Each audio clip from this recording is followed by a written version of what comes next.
Buenos días, señor Ibarra.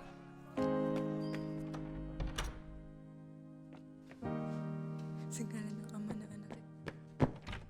Maria, dito na.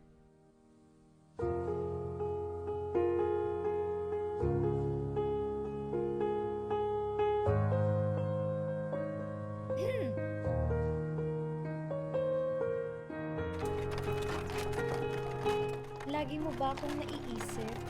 Malilimutan ba kita? Ayoko ng biro. Sa mga lakbay ko, ikaw lang ang nagbawas ng lungkot.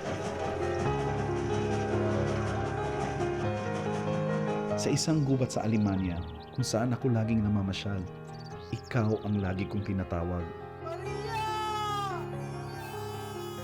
Sa Italia naman, ang tanawin doon ay kasing tamis ng iyong ngiti.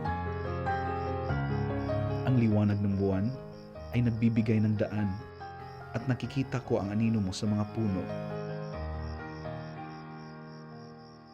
Hindi ako nakapaglayag katulad mo. Dito lamang ako sa Maynila, Antipolo at San Diego. Baka naman, sa dami ng magagandang lugar at babaeng nakita mo ay kinalimutan mo na ako. At ito lamang ang alaalang binigay mo sa akin. Ano bang sinulat ko dyan? Huwag mo nga itong hawakan. Ito yung huling sulat mo sa akin.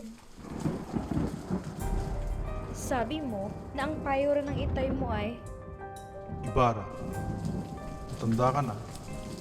Dapat mong isipin ang iyong kinabukasan. Kailangan kang matutong mamuhay. Hindi mo matutunan yan dito sa bayan natin.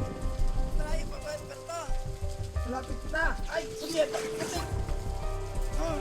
Tulong! Teka! Bigat! Pare! Ay! Sus! Marigas! Ito! Aluin mo! Santo Maria! Makasap pa tayo!